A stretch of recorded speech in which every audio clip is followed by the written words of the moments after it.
नमस्कार, सुबह के 10 बजने को हैं। 10 कदम देख रहे हैं आप। आपके साथ में हूं दिव्या तिवारी। 2027 विधानसभा चुनाव से पहले यूपी के सभी राजनीतिक दल अपना अपना वोट बैंक मजबूत करने में लगे हैं।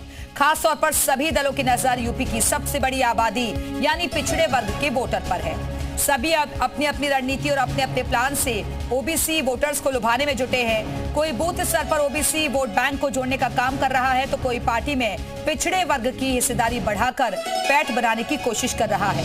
अब कांग्रेस भी पिछड़ी जातियों की गोलबंदी में जुट गई है और कांग्रेस इसके लिए भागीदारी न्याय सम्मेलन करने जा रही है। 14 जून से इसकी शुरुआत होने जा रही है और कांग्रेस पिछड़े वर्ग को पार्टी से जोड़ने के लिए जिलों में सम्मेलन आयोजित करेगी। साथ ही भागीदारी न्याय पद यात्रा भी निकालेगी। और ऐसे में सवाल ये है कि पिछड़े वर्ग को लुभाने में कौन सफल होता है। अपने खास कार्यक्रम 27 का चुनाव पिछड़ों पर दाव में, इसी पर हम चर्चा करेंगे।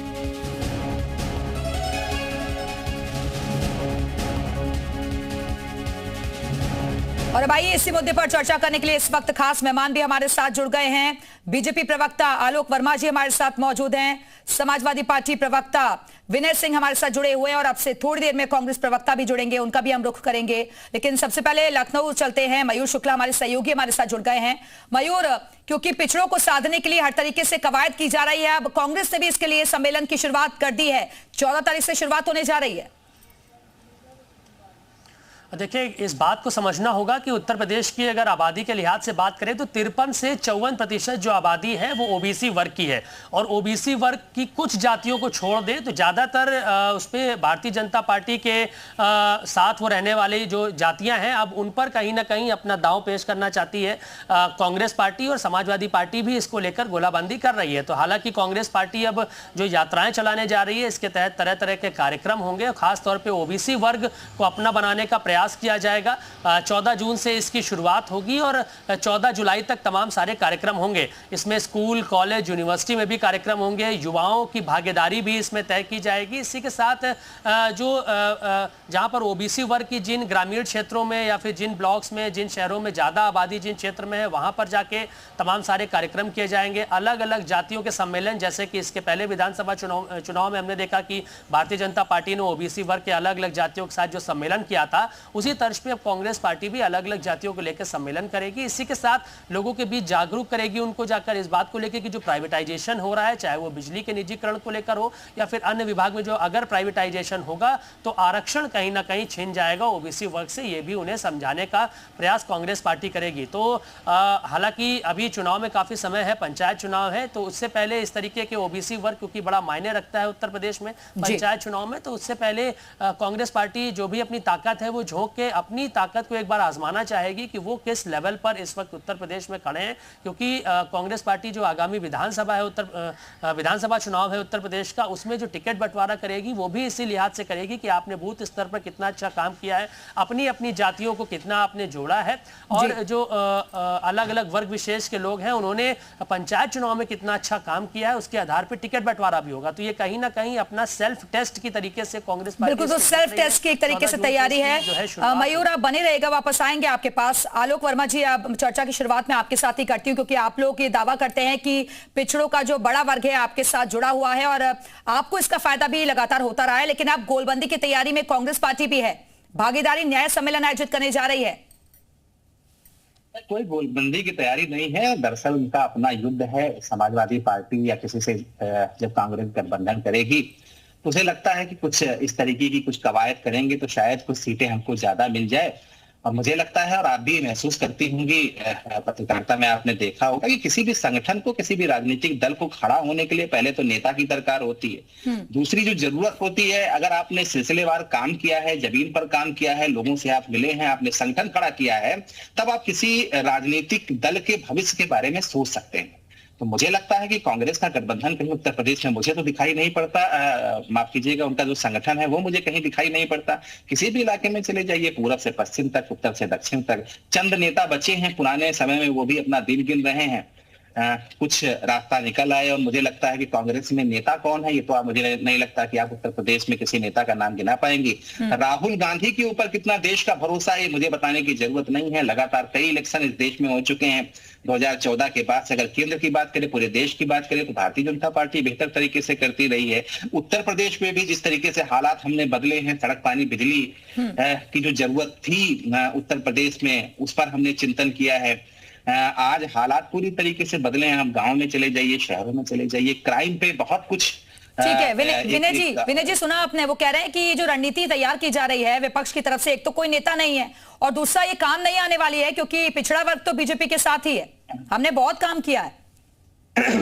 आपने अभी हमारे भाई ने कहा कि संगठन नहीं है। अभी लोकसभा का चुनाव बीता है, हमने पटकनी दी है, तो वो करा रहे हैं, खड़े होने का प्रयास कर रहे हैं और बता रहे हैं संगठन नहीं है, नेता नहीं है। ऐसे ही हराया हमने, हमारा गठबंधन उनको ऐसे ही हराया।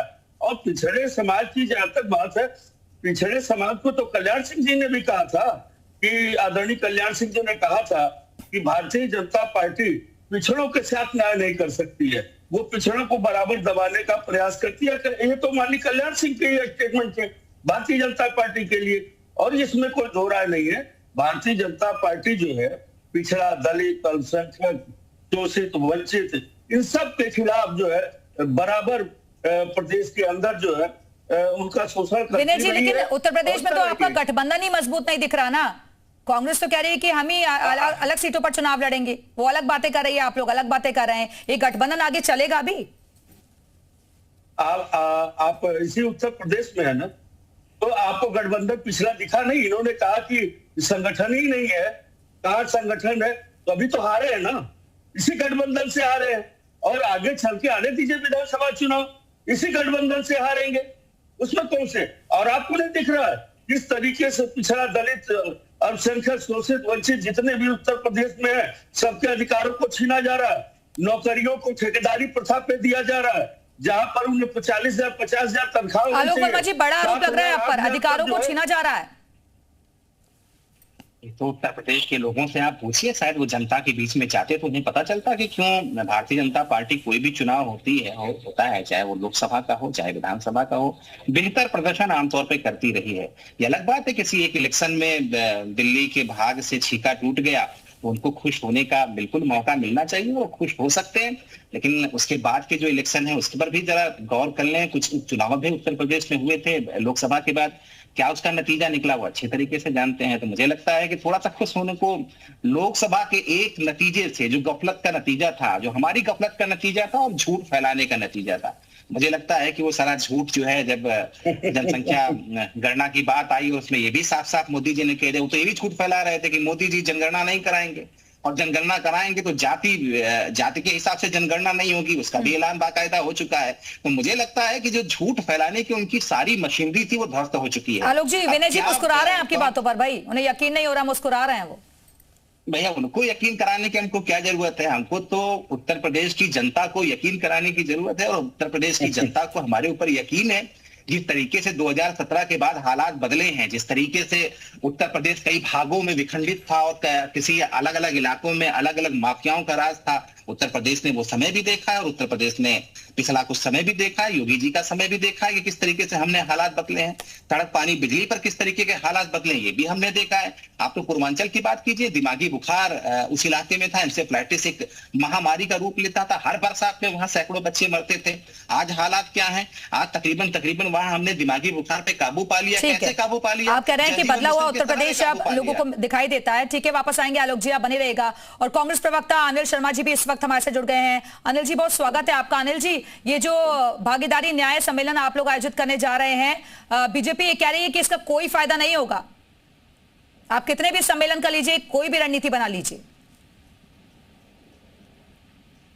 एक बहुत पुरानी कहावत है, मैं सबसे पहले प्रणाम करता हूं सभी को। एक बहुत पुरानी कहावत है कि कनक कनक से 100 गुनी मादकता अधिक है, और जा खाए बोराए और बाय पार बोराए। कुछ हालात ऐसे जो बोराने वाली बात होती है ना, वो कहावत चरतार्थ होती है भाजपा पर। ये 2 बार जीत क्या गई, इन्होंने तो ये समझ लिया कि अब इनका सिक्का चलता रहेगा, बाकी किसी का सिक्का नहीं चलेगा। लेकिन जनता ने इनको जवाब दे दिया। ये झूठ वाली बात जो करते हैं, झूठ बीजेपी इतना प्रसारित करती है, इनके खुद के नेताओं का बयान जब सामने आते हैं तो इनको मालूम पड़ता है कि इनकी जमीन खिसक चुकी है। कांग्रेस जो कार्यक्रम आयोजित करने जा रही है, जनता में जन जागरण जागरूकता पैदा करना, अब बहुत बड़ा प्रश्न ये भी खड़ा होता है कि विकास की बात करते हैं।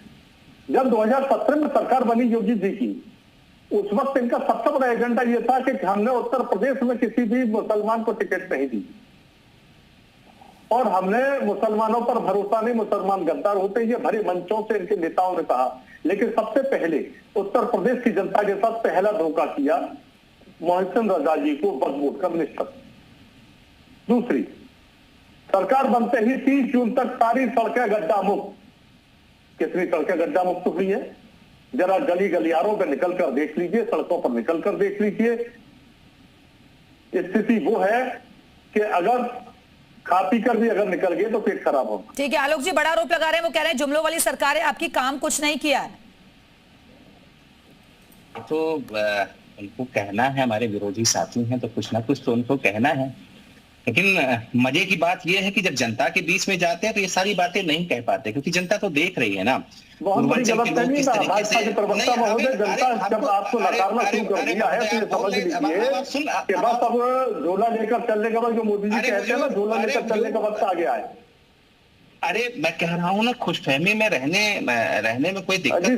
दिल बहलाने के लिए गालिब ख्याल लगता है। 400 पार का नारा देते बैसाखियों पर आकर टिक गई आपकी सरकार, मालूम होना चाहिए आपको। बहुत बड़ी गलतफहमी चुनाव में। अरे मेरे भाई बीच बीच में बोलेंगे तो डिबेट तो हो नहीं पाएगी। आप फहमी में जीना चाहते हैं, बिल्कुल जिए। हमारा काम हम जाने, आपका काम आप जाने। हमारा तो काम है जनता के बीच जाना। हम तो कहते हैं कि मैं ना कहता था मेरे घर में खुशी आएगी, शर्त इतनी है कि पहले तुम्हें आना होगा। हम तो जनता के बीच जाते हैं और कहते हैं कि अगर हमने काम किया है तो भारतीय जनता पार्टी को जिताइए। भारतीय जनता पार्टी के लोग उनसे राशन आया उसकी लिस्ट बनाते हैं, तुम्हें राशन मिला तो मैं वोट देना पड़ेगा, तुमको घर मिला तो मैं वोट देना पड़ेगा। इस तरह से योगी जी दूसरी बार मुख्यमंत्री हैं और तुम तड़ाक की भाषा ना इस्तेमाल करें कृपया। मैं आप कह रहा हूँ, आप तुम तड़ाक की भाषा कर रहे हैं। आप बोल रहे थे, मैं सुन रहा था। आपको भी मुझे सुनना चाहिए ना साहब। नहीं अनिल शर्मा जी, आलोक जी तो ये समझाना चाह रहे हैं ना कि भाई ये तो जनता पे डिपेंड करता है, काम किया है तो भाई वोट मिलेगा, जनता के बीच गए तो वोट मिलेगा। ये फैसला तो जनता ही करती है ना। नहीं, जनता के बीच में जवाब मिलेगा तो आप भी समझाइए ना, उन्होंने काम नहीं किया। हम आप ये समझा ही नहीं पाते, सभ्यता के साथ बात करते हैं। अरे हुजूरे आली आप जनता के बीच जाइए, निश्चित रूप से आपको जाना चाहिए। हम तो बड़ा इस्तकबाल करते हैं आपको। नहीं, अरे मैं भिक्षु हूँ आपका, आपको जाना चाहिए। बहुत अरसा हो गया आपको विपक्ष में रहते हुए। मुझे लगता है कि आपको भी हसरत पालनी चाहिए, आपको भी कुछ सेवा का मौका मिलना चाहिए। लेकिन सेवा का मौका स्टूडियो में बैठ करके बड़ी बड़ी बातें करके, तेज आवाज में बातें करके नहीं होता। उसके लिए तो आपको जमीन पर जाना होगा, लोगों से मिलना होगा, अपनी बात, अपना एजेंडा लोगों के बीच रखना होगा, अपने नेता को लाना होगा। आपके नेता कितने मैच्योर हैं तो दुनिया जान रही है, देश जान रहा है अच्छी तरीके से। उत्तर प्रदेश में आपका हाल क्या है? ये तो हम भी जानते हैं कि आपके नेता कितने बिना पहली टर्म में। अरे साहब जनता जानती है ना, लोकतंत्र में जमहूरियत में सबसे ज्यादा इंपॉर्टेंट जनता होती है। मुझे लगता है कि आप नहीं अनिल शर्मा तो जी, विनय सिंह जी के साथ, उनकी पार्टी के साथ गठबंधन रहेगा या नहीं रहेगा? क्योंकि इसका खामियाजा कई चुनावों में आप लोगों ने भुगता भी है। ये आपसी खींचतान जो रहती है वो जनता भी समझती है। समाजवादी पार्टी के साथ गठबंधन हमारा बहुत मजबूत है। हम दोनों बिल्कुल भाई भाई की तरह से साथ हैं और एक दूसरे की ताकत है। और यही घबराहट भारतीय जनता पार्टी में है कि ये लोग अगर एक हैं तो कहीं ऐसा ना हो कि 2027 के चुनाव में इनको मुंह की खानी पड़े, इनकी जमानत इनके नेताओं की जब्त होना। विनय सिंह जी कुछ कहना चाह रहे हैं, विनय जी बोलिए। देखिए मेरी बात पूरी नहीं हुई है। उत्तर प्रदेश की जनता ने वो देखा है कि नौजवानों को किस प्रकार रोजगार मांगने पर लाठियां मिली है, किसानों को न्याय मांगने पर लाठियां मिली है। महिलाओं पर जो अत्याचार हुए हैं छिपा नहीं है। गरीब मजदूर तबके का और सरकारी कर्मचारी अगर अपने हक की बात करता है तो उनको धमकी दी जाती है। आपके सवाल का जवाब आलोक जी दे देंगे। विनय जी बोलिए। जी अभी हमारे भाजपा के मित्र कह रहे थे कि हमने दिमागी बुखार, अगर दिमागी बुखार ठीक हो गया होता तो हमारे भाजपा के मित्र इस तरह की बहकी बहकी बातें नहीं कर रहे होते। ये जब 2000 जो पहला चुनाव लोकसभा का भारतीय जनता पार्टी जीती थी, इन्होंने वादा किया था कि 2 करोड़ नौकरियां हर साल देंगे, 500 रुपए में सिलेंडर देंगे, गंगा को हम साफ करेंगे, किसानों की आय हम दुगनी करेंगे। तमाम ऐसे वादे लोग लुभावने इन्होंने किया था, जिससे जनता इनसे प्रभावित होकर के इनकी बातों में आ गई। लेकिन उसके बाद जनता जान गई। लेकिन इन्होंने वोटों की चोरी कर करके अपने आप को सत्ता के केंद्र में बनाए रखा और जनता सब जानती है। इससे पिछला भी चुनाव आपने लोकसभा का देखा है, जब हमने कहा था बहुत पहले आपके ही चैनल पे कि जनता जब क्रांति करती है तो अच्छे अच्छे को उसकी औकात बता देती है। तो अभी 2024 में चुनाव गया है लोकसभा का, वोटों की चोरी करते हैं आप लोग, और वो कह रहे हैं अभी, जैसा कि आपने अनिल शर्मा जी को भी सुना, वो कह रहे हैं कि गठबंधन मजबूत है, तो ये माने कि क्या कई मुश्किलें तो खड़ी नहीं हो जाएंगी बीजेपी के लिए? बिल्कुल मजबूत है, बिल्कुल मजबूत है, कहीं से कोई दिक्कत नहीं है। मैं तो कह रहा हूं कि उनका मामला है, वो जाने, उनका काम जाने। अगर कांग्रेस को कमजोरी लगती होगी, अगर उसको लगता होगा कि अकेले दम पे भारतीय जनता पार्टी का मुकाबला नहीं कर सकती, अरे क्या मजाक करते हैं भारतीय जनता पार्टी अकेली कहाँ है? भारतीय जनता पार्टी के पास 40 लोगों का जितना बड़ा दल लेकर आप चलते हैं, आपके पास अकेले कहाँ है? अकेले लड़ने की ताकत रखते हो तो अकेले लड़ने का गठबंधन जितना उनको निकाल के बाहर कीजिए गठबंधन। आप गठबंधन आपकी जिनके घर काट के होते हैं दूसरों पर क्या करते हैं? आप इस तरह बाकी बातें करेंगे। बीच में अगर आप इंटरफेयर करेंगे, आपकी मर्जी है। मैं क्या गलत कह रहा हूँ साहब? आप डिबेट कीजिए अकेले। गठबंधन आपका नहीं है, आप गठबंधन में नहीं है, आप 49 कीजिए ना साहब। अली बाबा 40 के तरफ से आप गठबंधन में है। जिसने आपको गाली दिया, आपको तय करना है, जिसने आपको गाली दिया, उसको भी आप गठबंधन में रखे हुए हैं। लोकसभा में भी आपने किया था, आपने लोकसभा तो जनता की मांग पर गठबंधन में, हमने गठबंधन जनता की मांग पर किया है। हम जनता की मांग पर गठबंधन किए, मजबूरी में नहीं किए हैं। अरे कि हमको जो गाली देता है राजभर जैसे लोग, उसको गठबंधन में रखते हो। कहाँ से बुला लेते हैं ऐसे? ये जी न्यूज कहाँ? अरे आप कहाँ से आए? इनको डिबेट करने का तरीका नहीं, आप जैसे डिबेट करने अरे आप जैसे लोग सड़क छाप आ जाते हैं। लोगों के ये हालात है। आप लोगों से रिक्वेस्ट है मेरी, क्या कहें आप? भाषा की गरिमा रखिए प्लीज। नहीं, ये क्या बोल रहे हैं? आप लोग हमारे मेहमान हैं, सब्जी मंडी सम्मानित लोग हैं, please please sir, please request कर रही हूँ आप लोगों से, भाषा की गरिमा का ख्याल रखिए प्लीज। मुद्दों पर बहस करिए ना। पता नहीं कहाँ से उठा करके आपको जिन पार्टियों ने आपके लिए जूते तक की नौबत लाकर खड़ी कर दी थी, उन पार्टियों से आपने गठबंधन किया है।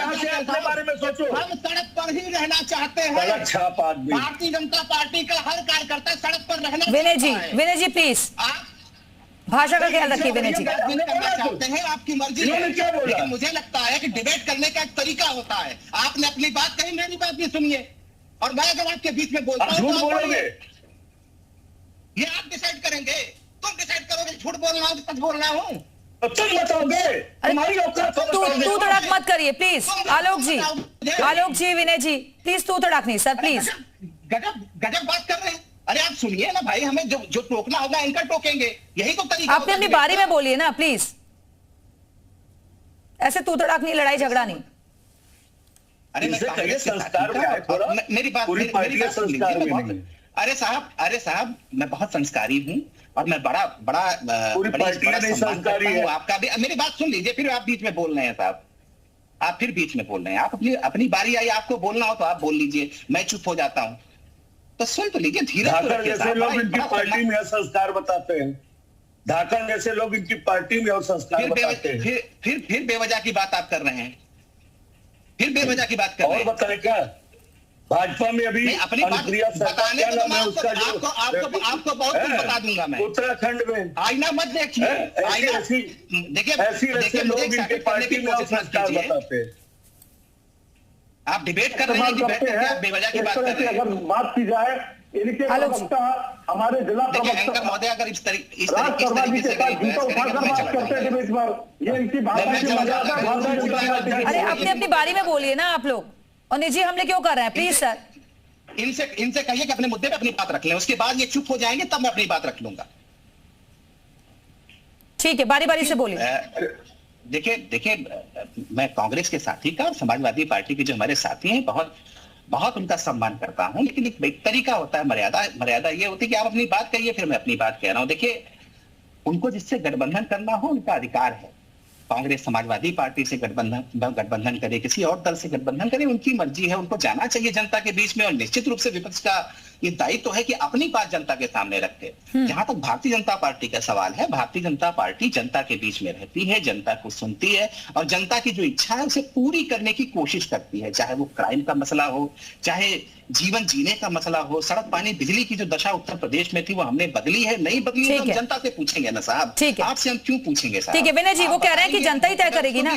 30 सेकंड्स में जल्दी से विनय जी। देखिए अभी उन्होंने कहा कि गठबंधन मजबूरी इनकी होगी। राजभर जैसे लोगों को पार्टी में लिया, जो भी जानती है कितनी गालियां इनको दिया था, मजबूरी है इनकी है। हम तो जनता की मांग पर गठबंधन किया है, हमारी तो जनता की डिमांड थी, उस पर गठबंधन। तो 27 की तैयारी और पिछड़ी जाति से यारी, और फिलहाल इसको लेकर नई रणनीति अब तैयार हो रही है, लेकिन कितना फायदा इसका मिल पाता है ये देखना होगा। फिलहाल के लिए बहुत बहुत शुक्रिया आप सभी मेहमानों का हमारे साथ चर्चा में शामिल होने के लिए। तो इसी के साथ ही 10 कदम में अभी के लिए फिलहाल इतना ही। वक्त एक छोटे से ब्रेक का।